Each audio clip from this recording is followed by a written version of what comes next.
La Zona Norte in Tijuana, Mexico, a border town to the United States with an infamous reputation. It's a crazy town. It's like being in Tombstone. That's what Tijuana's like. It is wild. You can end up losing your life over anything. There's no law. He grew up in one of the roughest neighborhoods in our hemisphere. He grew up in a place where you fight or die. La zona norte siempre ha sido peligroso. Inicio aprendí boxeo por defenderme en la escuela, por saber. Erik was homeschooled in his boxing education by his father, Jose, a former pro fighter who ran a gym in their home. Erik Morales grew up literally above the gym, so it seemed kind of preordained that he was going to be a fighter himself. The thing was, his father didn't really want him to fight. Él no me fue tan bien, quizás no caí en las buenas manos, entonces yo tenía miedo de que él cayera en las mismas manos. Tenía una forma diferente de ver las cosas a lo que yo. Pero realmente al final del día estamos en el mismo camino. And even when he turned pro, Mr. Morales said, well, now I got him. I'm going to really match him up against these seasoned veterans, and he would walk right through him. And pretty soon he realized that his son was not just good, but possibly great.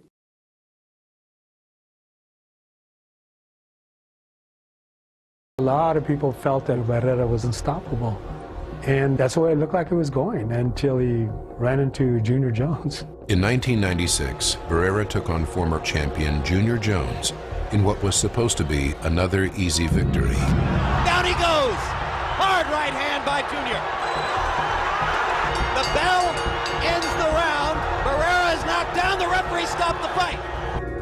His fight with Junior Jones was a painful experience for him.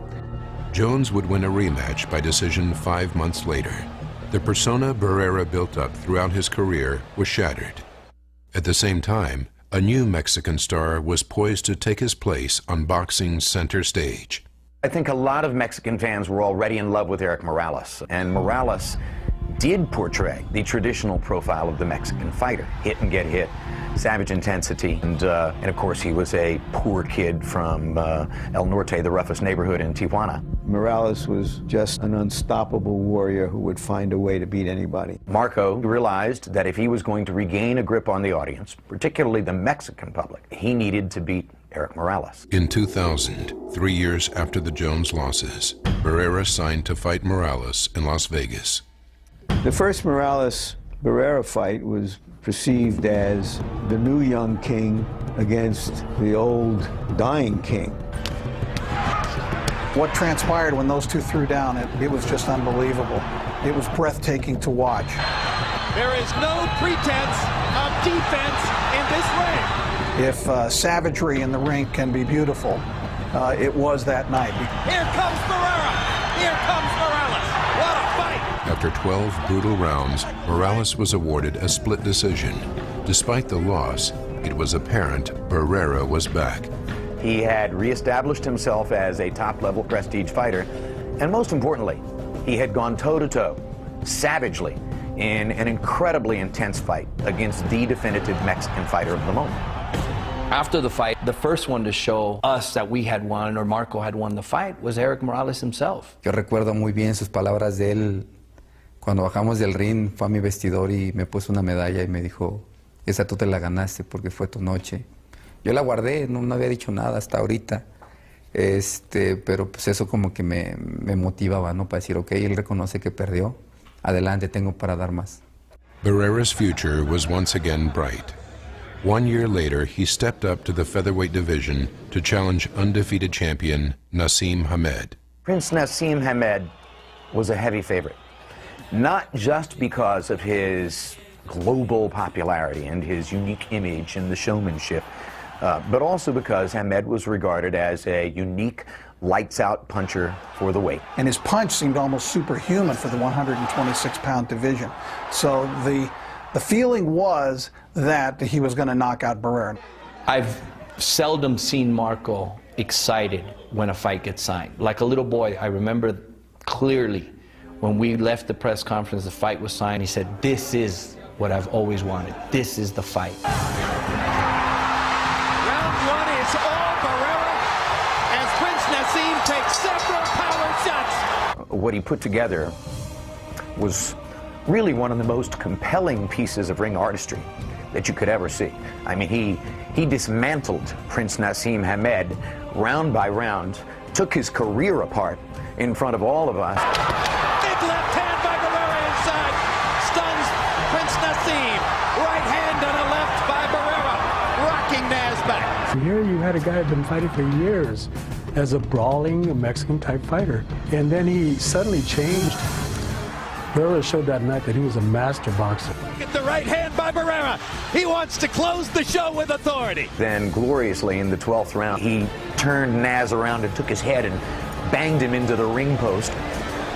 The crowd roared with appreciation, and Barrera had now risen to a new level. He had come in and constructed a fight plan as carefully and as intellectually, and had executed it as well as was humanly possible for that fight.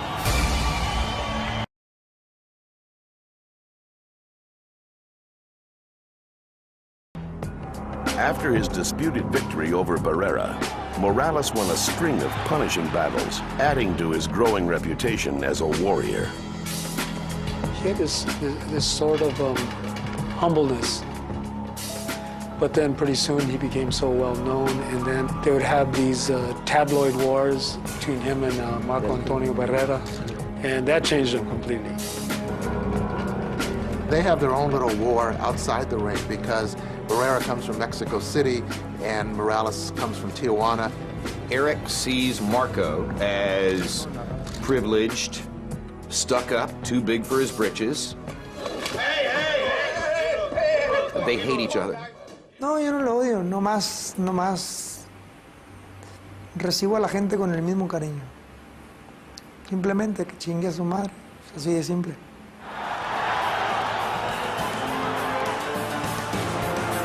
Morales is a fighter who had a very high regard for himself, justifiably. Going into the rematch, he dismissed Barrera. He didn't even understand what all the fuss was about. Big right hand by Barrera, stuns Morales. He hits him in the mouth again. Hard right hand by Morales. Barrera continues to attack. This is what it's all about: pride, honor, revenge. Mexican boxing at its best. This time the decision went to Barrera in a fight many felt Morales had won by a slim margin. And though fans eagerly awaited a third fight, another featherweight sensation loomed on the horizon for Barrera, Manny Pacquiao. I recall Barrera saying at the time before the fight, he reminds me of me when I was 24.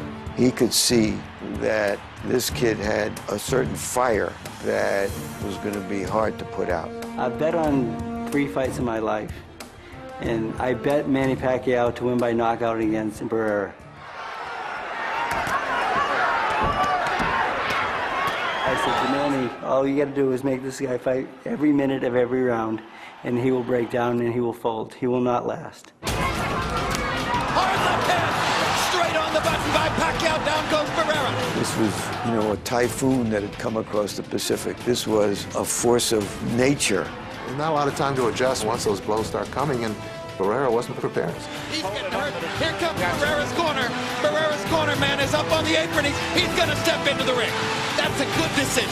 Finally. By the end of that night, I thought to myself, well, Marco's done, and I certainly don't want to ever see him in the ring again with somebody as dynamic and dangerous as Manny Pacquiao. A superstar emerges in San Antonio.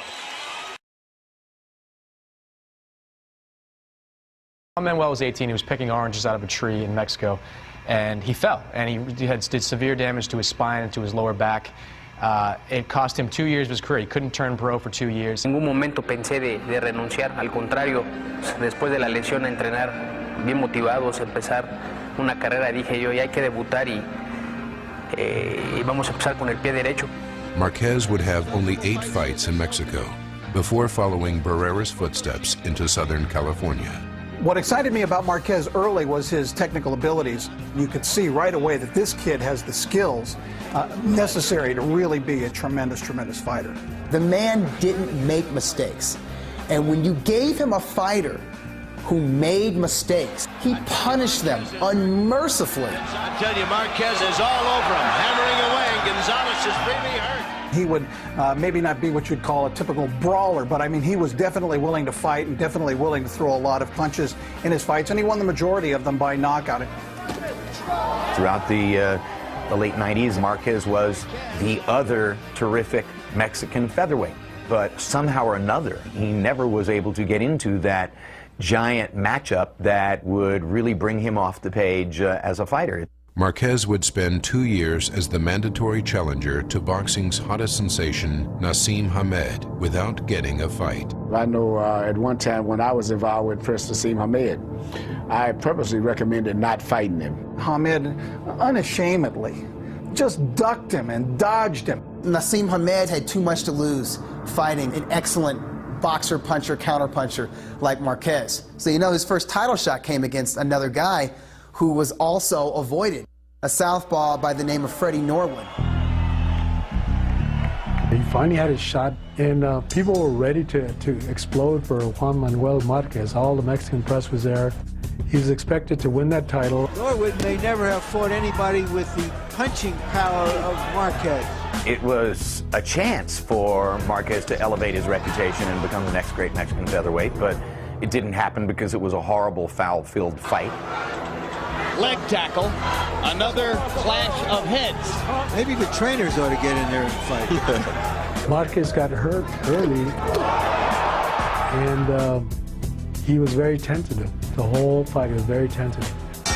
Another low contact round. You got to throw some combinations. Marquez, for whatever reason, pulled back in that fight. He did not really go forward the way that he had fought previous to that. He did not show everything that he had. And in the end, the judges gave it to Norwood. And Marquez fought, he won the fight, but I also remember him saying, I could have done more. And that was really it. He could have done more to win that fight.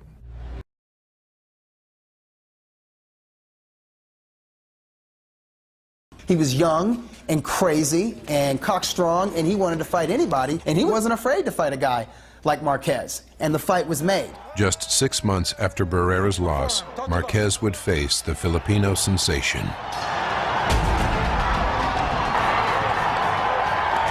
he fires the straight left hand, and there's the punching power. Pacquiao just shocked him. He's hurt now. He's hurt. Down he goes now. This is why we use the word sensation. In the first round against Manny Pacquiao, Juan Manuel was knocked down 3 times. And I'm not sure Juan Manuel will be able to get up. And a lot of people are thinking, yo, the fight's over. It only took him 1 round. All of a sudden, he figured out the left hand. He said, okay, I'm not going to get hit with that left hand anymore.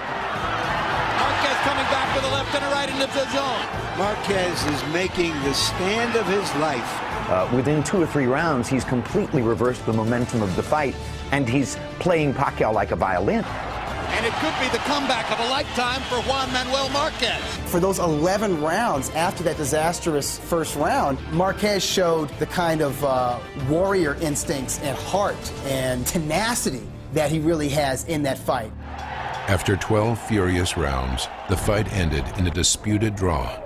What Marquez did win was universal respect. I don't think people really got to see what was beating, you know, beneath his breastplate until the Manny Pacquiao fight. It was the best thing that ever happened to him because people finally knew who he was.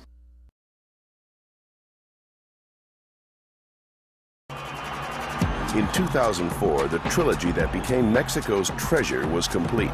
The Barrera-Morales saga ended with a second loss for the Tijuana native. The defeat was a blow to Morales' pride. You fight a guy 3 times. You hear about him every day of your life, and you don't want to. Porque tengo que hablar de él. Porque tengo que hablar de pendejos. Porque no puedo hablar de mí mismo. There is probably a pain in his heart about those 3 Barrera fights, and that it turned out that either he misjudged Barrera or himself or both.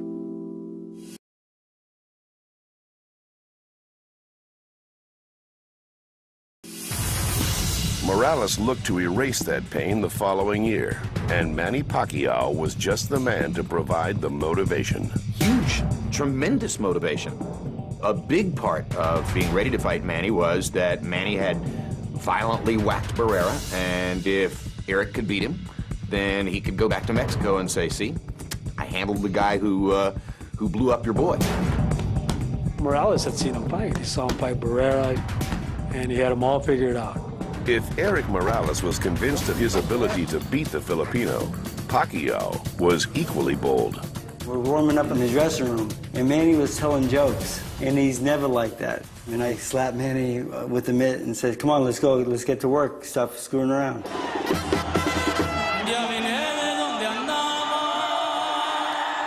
Incredible energy in the house. That crowd, about 50-50, Pacquiao-Morales, and all of them together and sharing that communion.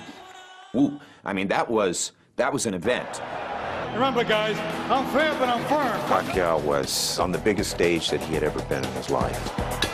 I thought he was maybe a little too aggressive, too early. Both fighters focusing on the body early, but now Pacquiao lands his left-hand right. And again, and the blinding speed of Pacquiao's apparent, and Morales chases him across the ring and says, let's fight. Erik Morales was able to use his advantages as the bigger man with a longer jab to outbox Pacquiao. Somebody is bleeding. It's not Morales. It's Pacquiao who's bleeding from his right eye. All right, time. Relax. Easy. Let him breathe. The blood comes to my eyes and you can't concentrate to the fight. Manny, nice deep breath, son. It took us 3 or 4 rounds to get over that panic of the cut and to get back into the fight. Great left hand by Morales stops Pacquiao in his track. Right hand wobbles him again. Morales senses a chance. Pacquiao comes back. Erik Morales, he's willing to stand there toe-to-toe. I mean, he found someone, as it turned out, who would stand there toe-to-toe with him. What a right hand by Morales. Pacquiao's in trouble. Morales wobbled him with that right. You've got 2 guys who can take a lot of punishment, but Manny Pacquiao was limited by the eye, but also by the fact that he wasn't throwing enough right hands. Erik Morales is in command of a big fight. Él ya no tenía el suficiente poder para hacerme algo. Realmente nunca lo ha tenido para golpearme fuerte y sentir su poder. What a fight as Erik Morales outboxes Manny Pacquiao in a violent fight. That was brilliant, Erik Morales. He had a plan. He executed the plan. He basically stayed within the envelope 90% of the time for 12 rounds. Among the issues going into that fight was Pacquiao's growing disillusionment with his promoter, Murad Muhammad. Freddie Roach claimed Muhammad had become a major distraction to the fighter and led the charge for his dismissal. It's kind of an unwritten rule in the sport that the trainer sticks to his knitting and does not interfere in a manager's business, but Freddie felt protective of Manny, and he helped to create a confrontation between Manny and Murad Muhammad that led to the dissolution of that relationship. And I don't want to say that's why Erik won the fight. Erik won the fight. There's no doubt about that. But we did have a lot of distractions. Everybody advised me that you have to concentrate to your fight because when you lose, you're wrong, you're nothing. He's a go-along, get-along kind of guy. He was surfing the wave of his dramatic success and enormous popularity. There's always something going on in Manny Pacquiao's life. Before their January 2006 rematch, it was Morales who had to deal with issues outside the ring. He parted ways with his father, Jose, replacing him as trainer. And at 29 years old, with a naturally larger body, he once again did battle with the scales. If you're like Erik Morales, and you've spent so much of your career making weight, and therefore spent a lot of your career in a nasty mood, then you might arrive at this juncture of your career a little bit tired of the process. When they got to the weigh-in and I looked at Morales, he was gaunt. He looked like a raisin. He got up on the scale and he made the weight, but he turned around and I thought he was going to faint. And I thought, he's in trouble. The time has come for our main event. Erik Morales against Manny Pacquiao. The rematch picked up right where Fight 1 left off. Seesaw fight already. We're only in the 3rd round. The war is on. Pacquiao fought a smarter fight. He showed more versatility than he had in the first fight. He used the right hand just as well as the left hand. Our game plan was to fight him at a fast pace and go to the body a lot and take his legs away from him. Pacquiao is getting more and more accurate. Morales catches it with a left hook, turns it back around for the moment.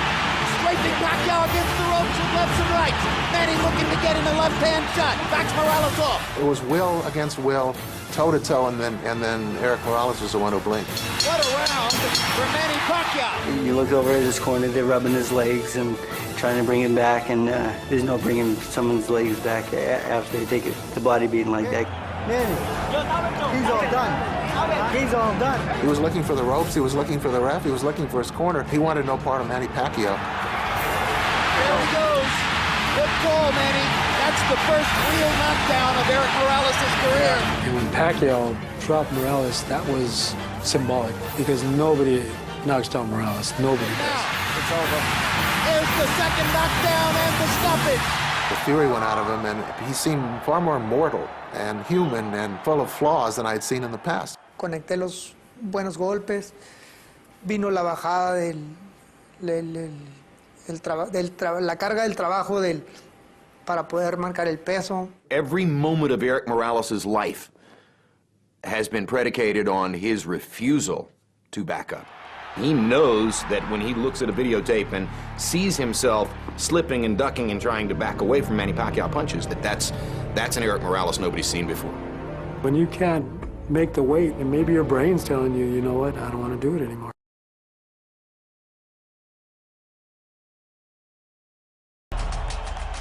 Seven years ago, when they first met in Las Vegas, they were the two best featherweights in the world.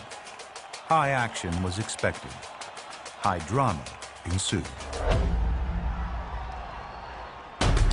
Salió muy confiado, demasiado confiado, y le estaba dando una lección de box a Pacquiao, pero de repente se le cayó la arena encima, ¿no? And he fires the straight left hand, and there's the punching mouth. He just jacks him with that first shot. I think the fight's over, and you know, of course, he gets up. Nos enteramos ahí en ese momento que estábamos enfrentando a algo más de lo que nosotros pensábamos. Un paquete de dinamita parecía el tipo filipino. Third knockdown of the first round. And I'm not sure Juan Manuel will be able to get up. We go to the third one. Right now the fight's definitely over, but he just refused to end it. Marquez had found a way to survive the storm, and soon was able to recalibrate his counterattack. In round one, Manny Pacquiao suddenly shut out the lights. Now they're gradually coming back on. De ahí le supimos calcular la velocidad, y yo creo que ese round, el primer round, fue una sorpresa para mí, y de eso fue lo que me ayudó a que ya posiblemente no me conectara con la misma potencia que lo hizo en el primer round.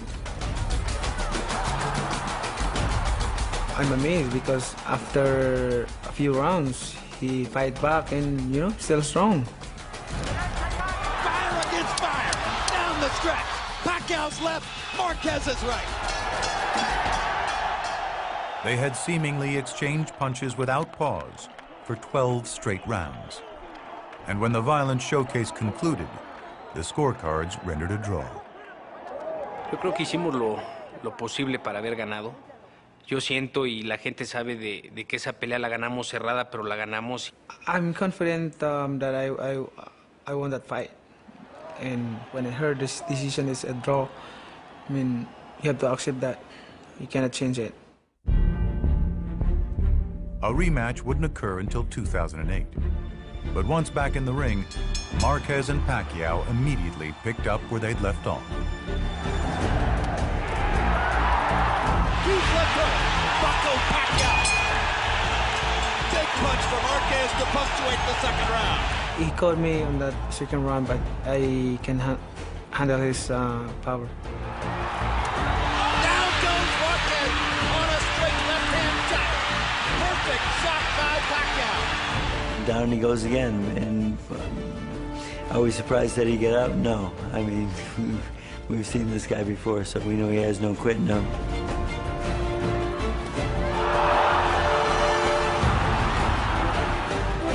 Pacquiao trying to search and destroy. Marquez trying to shock him with counter-punching aggression. One more right hand for Marquez. One more combination for Pacquiao. They trade shots down the stretch. Hell of a fight. I'm calling it another draw. Men seek power over one another. Power that begets wealth, influence, and in its strongest forms, immortality. A guarantee of being remembered long after one's greatest days have passed. This stage was created for the express purpose of determining supremacy. But sometimes, in extraordinary circumstances, the results inside differ starkly from realities that evolve far beyond. 7 years ago, two men found themselves pitted against each other in the ring, and 12 exhilarating rounds of boxing revealed only how even a match they were. So a few years later, they met again, on an evening that yielded a victor, but also an echoing quantity of dispute. Two bouts had hardly determined who was superior, but in the time that's passed since, while both have remained world-class fighters, only one has risen to a standing that transcends his place in the sport. Global icon. But inside these ropes, both men know, in its purest of forms, supremacy remains very much unresolved.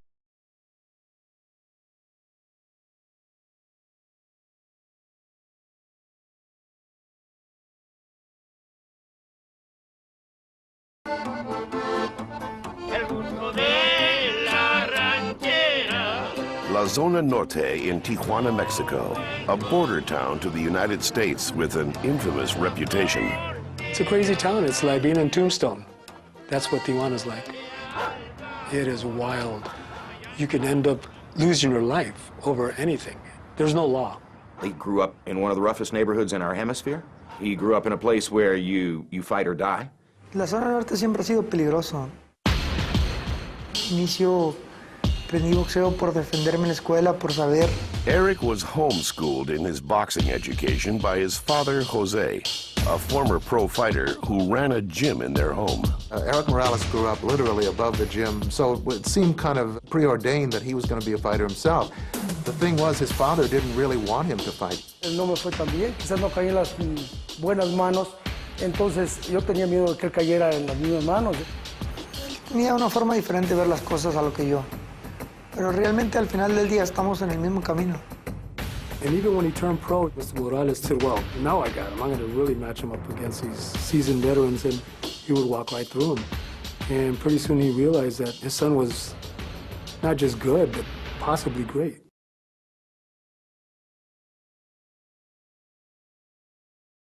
A lot of people felt that Barrera was unstoppable.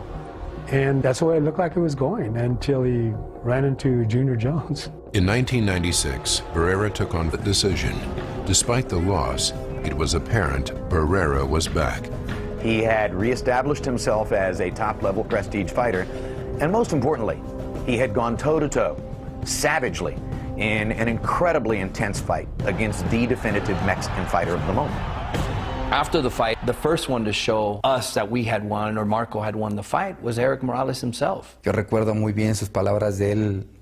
Cuando bajamos del ring, fue a mi vestidor y me puso una medalla y me dijo, esa tú te la ganaste porque fue tu noche. Yo la guardé, no había dicho nada hasta ahorita. Pero pues eso como que me motivaba, ¿no? Para decir, ok, él reconoce que perdió. Adelante, tengo para dar más. Barrera's future was once again bright. 1 year later, he stepped up to the featherweight division to challenge. Morales was just an unstoppable warrior who would find a way to beat anybody. Marco realized that if he was going to regain a grip on the audience, particularly the Mexican public, he needed to beat Erik Morales. In 2000, 3 years after the Jones losses, Barrera signed to fight Morales in Las Vegas.